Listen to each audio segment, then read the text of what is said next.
Half tracks during World War II were used routinely by mostly the Americans and the Germans. Basically only used in World War II, which is pretty interesting.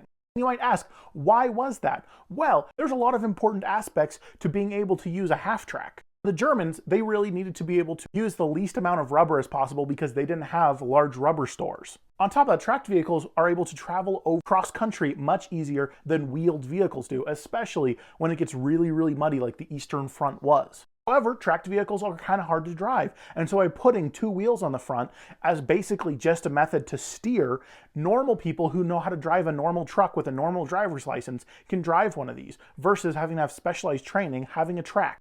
Another reason to put the wheel on the front is that tracked vehicles aren't the best on normal roads, but being able to drive them using normal wheels in the front made it a lot easier to drive.